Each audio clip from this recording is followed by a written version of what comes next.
Features of micro economics. Features याचा मराठीत अर्थ काय? वैशिष्ट्ये.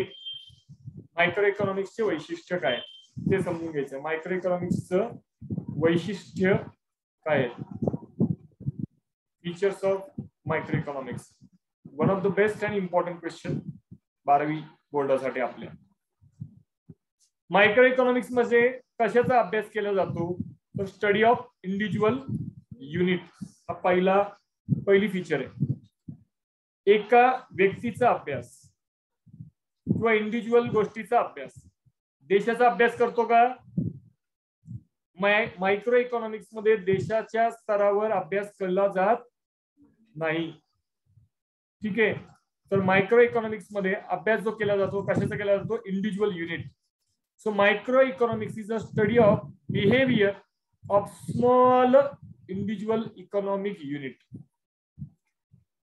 खरं तर इतकं अंडरलाईन करण्याची गरज आहे का? अजिबात नाही. मी सहज म्हणून केलं, कुठे वाचतो हे दाखवण्यासाठी. पण जेव्हा पेपरच्या दृष्टीने आपल्याला महत्वाचं लक्षात ठेवायचंय, काय लक्षात ठेवणार माहितीये?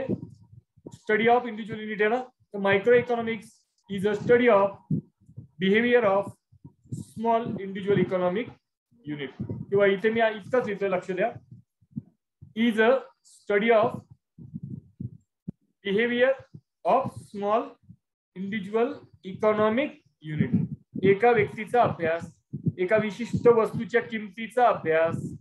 ठीक आहे. किंवा इंडिव्हिज्युअल हाऊसहोल्ड म्हणजे एका कुटुंबाचा अभ्यास कुठे केला जातो? Micro economics. देशाच्या इकॉनॉमिक्सचा अभ्यास नाही करत आपण.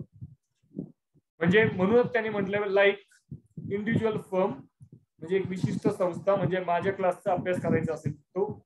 इंडिव्हिज्युअल प्राइस म्हणजे इंडिव्हिज्युअल वस्तूची किंमत किंवा सेवेची किंमत. पुढे म्हटलं इंडिव्हिज्युअल हाऊसहोल्ड म्हणजे एका विशिष्ट कुटुंबाचा अभ्यास. भारत देशातल्या सगळ्या कुटुंबांचा अभ्यास नाहीये, एका कुटुंबांचा अभ्यास. म्हणजे मायक्रो लेवलला अभ्यास करतोय, सूक्ष्म लेवलला अभ्यास करणे म्हणजे micro economics. So the very first feature being study of individual unit. हे हेडिंग पाठ करायचे आपल्याला पेपरला लिहिण्यासाठी. चल, मायक्रो इकॉनॉमिक्स मध्ये कसला अभ्यास केला जातो? Price theory. प्राइस थिअरी म्हणजे काय? प्रत्येक वस्तूला काहीतरी किंमत असते. असते का नाही? असायलाच पाहिजे. ये मेरे पास डस्टर है, या डस्टरला पण काय किंमत आहे? Is it? Obviously yes. You buy the stationery from the stationery shop.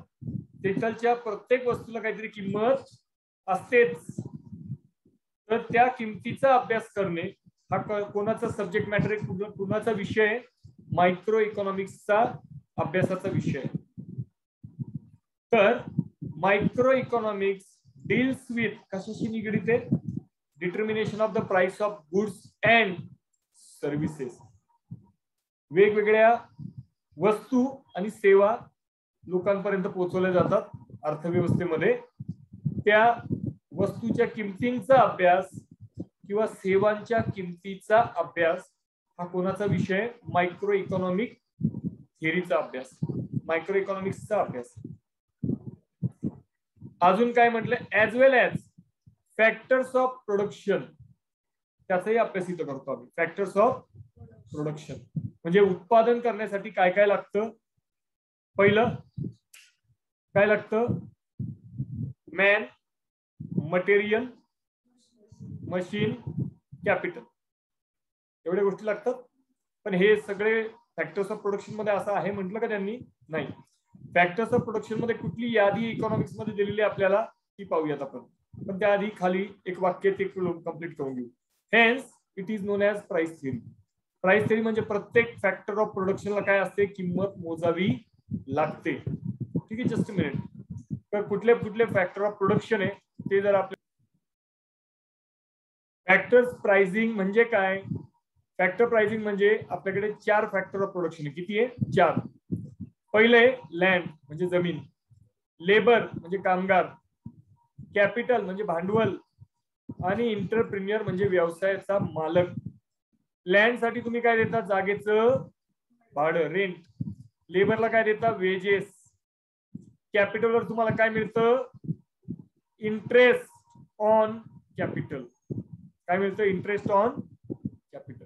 आणि एंटरप्रेन्योरला कशामध्ये इंटरेस्ट असतं प्रॉफिट मध्ये. ठीक आहे, तर हे जेव्हा आम्ही अभ्यास करतो या गोष्टींचा की लँडला काय दिलं पाहिजे, लेबरला काय दिलं पाहिजे, कॅपिटलला काय दिलं पाहिजे, एंटरप्रेन्योरला कशात इंटरेस्ट आहे, तर त्याचं इंटरेस्ट एरिया काय आहे हा इथे बघा खाली. These are the interest area. Land, labour, capital आणि एंटरप्रेन्योरला काय दिलं जातं रिस्पेक्टिव्हली रेंट, वेजेस, इंटरेस्ट आणि काय दिलं जातं प्रॉफिट मध्ये हिस्सा दिला जातो. या थेअरीचा जिथे अभ्यास होतो त्याला म्हणतो आम्ही थेअरी ऑफ फॅक्टर प्राइसिंग. ती एक फीचर आहे कशाची फीचर आहे, features of micro economics. Factor प्राइसिंगचा अभ्यास किंवा थेअरी ऑफ प्राइसिंग. ठीक आहे, तो ये एक पॉइंट हो गया अपना. हे ऑलरेडी वरती पण झालंय, त्याचं कनेक्शन पण खाली सुद्धा आलेलं आहे. Just a minute. तो तिसरं फीचर आहे पार्शियल इक्विलिब्रियम. पार्शियल म्हणजे फुल नाही, partial. What is partial? Partial म्हणजे काय, जे पूर्ण नाही ते म्हणजे काय तुकड्या तुकड्यांमध्ये, समज रे. Partial equilibrium. इक्विलिब्रियम या शब्दाचा अर्थ सांगतो तुम्हाला पुढे गेल्यानंतर. जस्ट मिनिट, आपण एक छोटासा काम करतोय इसको ना ढूंढ लेते 2 minute. So equilibrium is balance between the two factors. Equilibrium म्हणजे काय, कशाला म्हणतो आम्ही, there is a balance between two factors. दोन घटक आहेत त्याच्यामध्ये साधलेला समतोल. अर्थव्यवस्थेमध्ये म्हटलं त्यांनी there are two factors आणि त्यामध्ये साधलेला समतोल. तराजू पाहिलं ना तुम्ही की तराजूमध्ये नॉर्मली दोन जर सारख्या वजनाचे वस्तू टाकले तर काय होतं, तराजू समतोल होतो. फाईन. सो इक्विलिब्रियम कशाला म्हणायचं की देर इज अ काय balance between the two factor. दोन घटकांमध्ये काय होतोय समतोल साधला जातोय.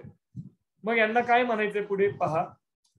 मायक्रो इकॉनॉमिक्सचं जेव्हा अनालिसिस केलं जातं, विश्लेषण केलं जातं, deals with the partial equilibrium. पूर्ण समतोल साधला जातो का इथे, पूर्ण या अर्थव्यवस्थेमध्ये समतोल साधला जात नाही. which analyzes the equilibrium position of the individual economic unit. फक्त एका ह्युमन बिंगचा काय होतोय अभ्यास होतोय. मग बाकीचे काय म्हणतोय कळतंय का, सपोज एकाच प्रोडक्टचा अभ्यास, त्याच्या किमतीचा अभ्यास, मग बाकीचे अशा टाईपचे प्रोडक्ट त्यांचा अभ्यास होतोय का इथे. म्हणूनच काय होतंय इथे पूर्ण समतोल साधला जात नाहीये. ठीक है, सो इथे त्यांनी म्हटलंय म्हणूनच क्या बोला इन लोगों ने यहाँ पे ये पढ़ low.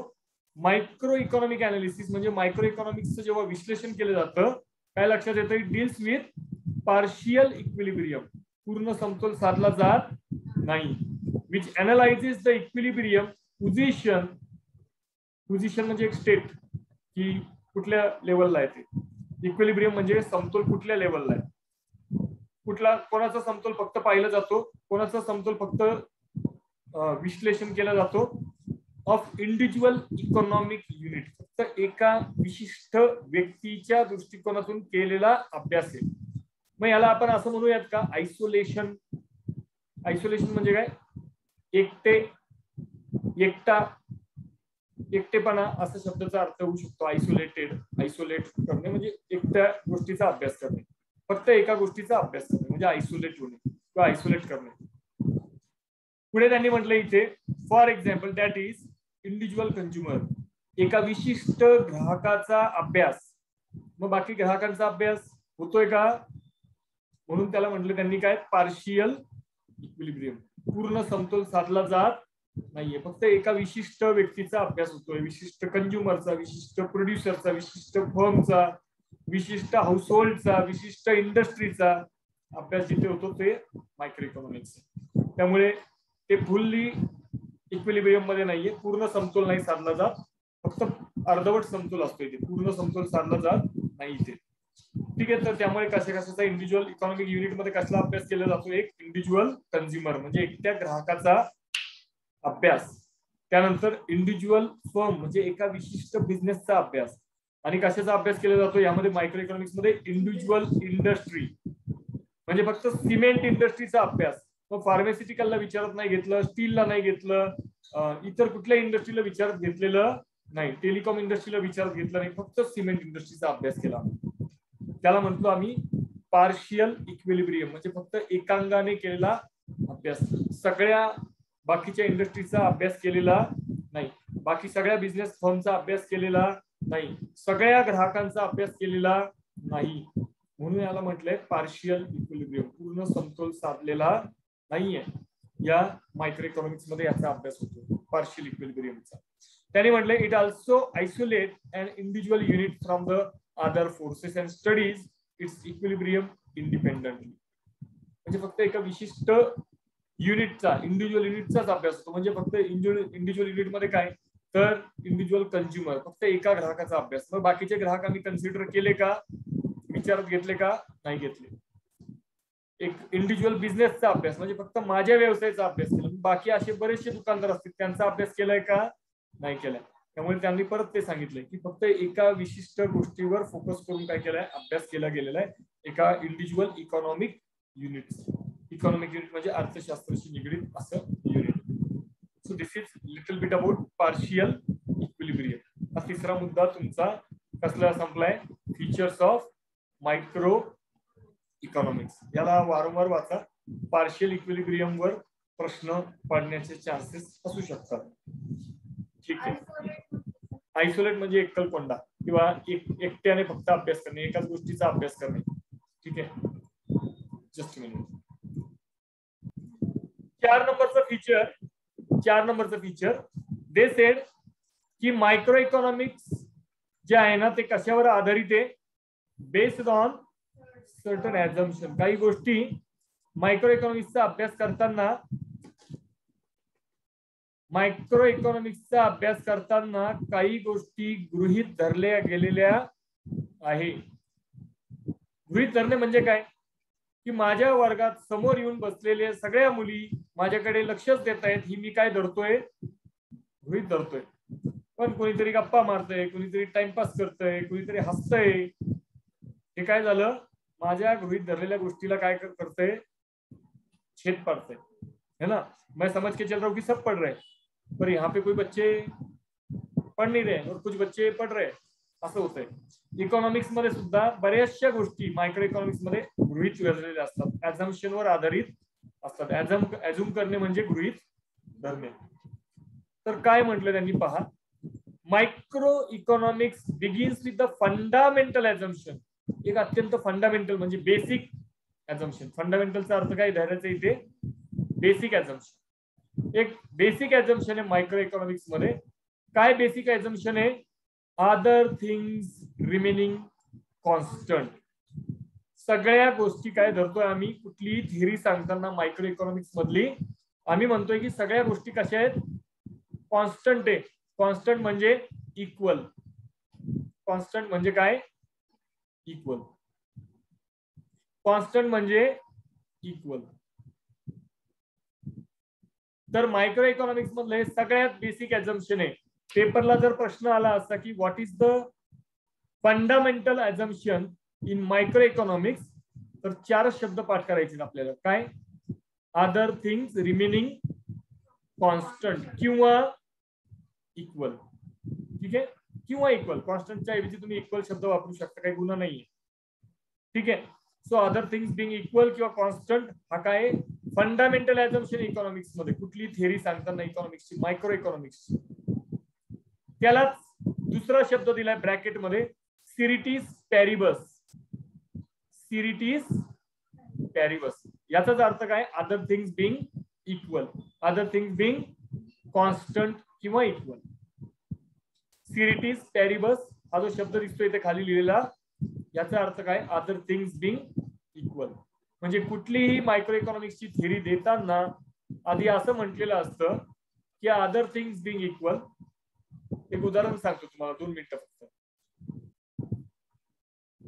So we were discussing other things remaining constant.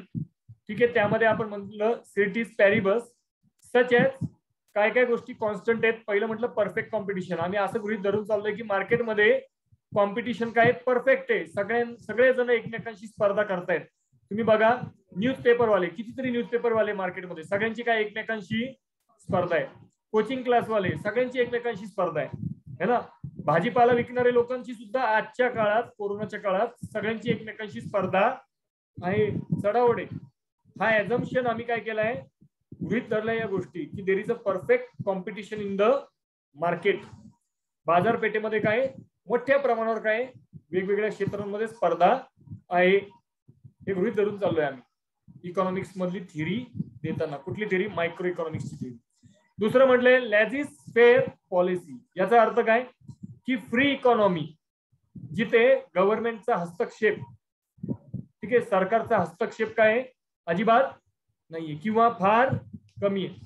वस्तूंच्या किमती कोण ठरवतं नॉर्मली मार्केटमध्ये? आम्ही आमचं ठरवतो. कोचिंग क्लासवाले त्यांच्या मनमर्जीप्रमाणे फिया ठरवतात, हो की नाही? हा एक भाग. हॉस्पिटलचे बिल्स, हॉस्पिटल मधल्या डॉक्टरांवर काही नियंत्रण आहे का? कुठला कायदा आहे का की तुम्ही अमुक इतकीच फी लावा, याच्यावरती लावता येत नाही. लीज फेअर पॉलिसी आहे, म्हणजे तुम्ही तुमच्या सेवांचे, वस्तूंच्या किमती काय करा, तुम्ही स्वतः ठरवा. पण काही काही ठिकाणी तरी सुद्धा, ठीक आहे, हे ऍझम्पशन आहे, हे गृहीत धरलंय आम्ही, लीज फेअर पॉलिसी आहे, आम्ही गृहीत धरलंय. पण हे सगळीकडे खरं आहे का? असं काही काही ठिकाणी गव्हर्नमेंट काय करतं, वस्तूंच्या किमती किंवा सेवांच्या किमती ठरवतं. कुठल्या वस्तूंच्या किमती गव्हर्नमेंट ठरवतं? कुठल्या? पेट्रोल कोण ठरवतं? गव्हर्नमेंट. रेल्वेचे जाणे येण्याचे दर कोण ठरवतं? गव्हर्नमेंट, है ना. तर अशा बऱ्याच गोष्टी आहेत की ज्याच्या किमती कोण ठरवतं? गव्हर्नमेंट निर्णय घेतं आणि ते हस्तक्षेप करतात किमती ठरवताना. त्यामुळे हा जो ऍझम्पशन आहे हा पूर्णपणे खरा आहे का? लीज फेअर पॉलिसी म्हणजे तुम्हाला वाटेल तशा किमती ठरवा, हा ऍझम्पशन खरा आहे का? नाहीये. काही काही ठिकाणी अपवाद आहेत त्याला. काही ठिकाणी गव्हर्नमेंट स्वतः किमती ठरवतं वस्तूंच्या किंवा सेवांच्या. ठीक आहे. सो लीज फेअर पॉलिसी हे ऍझम्पशन मायक्रो इकॉनॉमिक्स मध्ये बरेचसे अर्थशास्त्रज्ञ आहेत ना ते करतात, अर्थतज्ञ म्हणा त्याला. पुढे म्हटलंय प्युअर कॅपिटलिझम. आम्ही असं गृहीत धरून चाललोय की बाजारपेठेमध्ये सगळे लोक कशासाठी आहेत? भांडवलशाही आहे. बाजारपेठेमध्ये काय? भांडवलशाही. सगळे लोकांची स्पर्धा कशासाठी चालू आहे? भांडवल उभं करण्यासाठी चालू आहे. संपत्ती गोळा करण्यासाठी काय करतायत लोक? व्यवसाय करतायत. असं आम्ही गृहीत धरून चाललोय, कारण अर्थव्यवस्थेचा अभ्यास करतोय. कुठल्या अर्थव्यवस्थेचा? मायक्रो इकॉनॉमिक्सचा. पुढे म्हटलंय फुल एम्प्लॉयमेंट. मूर्खपणा आहे असं विचार पण करतो की सगळ्या लोकांना नोकऱ्या लागल्यात, कसं शक्य आहे? फुल एम्प्लॉयमेंट नॉट पॉसिबल. अर्थव्यवस्थेमध्ये अशी कितीतरी बेरोजगार लोक आहेत ज्यांना नोकऱ्या मिळत नाही. सुशिक्षित बेरोजगारांची संख्या मोठी आहे, अशिक्षितांचं तर विचारूच नका, आकडा वेगळाच काहीतरी आहे. पण फुल एम्प्लॉयमेंट हे काय धरलंय? इकॉनॉमिस्ट लोकांनी काय धरलंय? गृहीत धरलंय की there is a full employment in the economy. अर्थव्यवस्थेमध्ये काय आहे? फुल एम्प्लॉयमेंट म्हणजे सगळ्या लोकांना काय मिळत आहेत? नोकऱ्या मिळत आहेत, रोजगार उपलब्ध होतोय. असं आहे का? नाहीये तसं. पण हे आम्ही गृहीत धरलेल्या गोष्टी आहेत. म्हणून मायक्रो इकॉनॉमिक्स हा जो विषय हा पूर्ण कशावर आहे? गृहीत धरलेल्या गोष्टींवर आधारित आहे. मॅथ्स नावाच्या विषयामध्ये तुम्ही बघा, एखादी संख्या माहित नसेल तर तुम्ही काय घेता? काय घेता? एक्स, बरोबर आहे का? एखादी आकडा जर माहित नसेल तर तुम्ही काय गृहीत धरता? Let this amount be X. ते काय धरलं तुम्ही? गृहीत धरलं. तसंच अर्थशास्त्रामध्ये काही गृहीत धरलेल्या गोष्टी आहेत आणि हे सगळं जास्तीत जास्त गृहीत कुठे धरलं जातं? मायक्रो इकॉनॉमिक्सच्या थिअरीचा अभ्यास करताना. कारण मॅक्रो इकॉनॉमी म्हणजे जी मोठी देशाची अर्थव्यवस्था आहे तिथे गृहीत नाही धरत. तिथे रिअल फिगर्सवर काय होतं? आकडा समोर आपल्याकडे येत असतो. देशामध्ये किती टक्के लोक बेरोजगार आहेत याचे आकडे, देशामध्ये महिलांचं नोकरी करण्याचं प्रमाण किती टक्के याची आकडेवारी ही गृहीत नाही धरतायत. अंदाजे 90% लोक जॉब करत असतील असं म्हणू शकतो का? भारतामध्ये नाही म्हणू शकत. पण ऍझम्पशन मायक्रो इकॉनॉमिक्स मध्ये जास्त आहेत, मॅक्रो मध्ये बऱ्यापैकी ऍझम्पशन हा प्रकार नाहीच आहे. ठीक आहे. So micro economics analysis is completely based upon the assumption. गृहीत धरल्यावर आधारित काही गोष्टी गृहीत धरल्या जातात मायक्रो इकॉनॉमिक्सचा अभ्यास करताना. These assumption makes analysis simple. तुम्ही जर गोष्टी गृहीत धरल्या नाही तर तुम्हाला विश्लेषण कशाचं मायक्रो इकॉनॉमिक्सचं करता येणार नाही. ठीक आहे. हे सगळे 4 मायक्रो इकॉनॉमिक्सचे काय घेतले आपण आज फीचर्स कव्हर केले, वैशिष्ट्य. उरलेले फीचर्स पुढच्या लेक्चर मध्ये काय करूयात कव्हर अप करूयात. ठीक आहे. आजचे दिवस इथेच थांबू आपण. Thanks for your valuable time.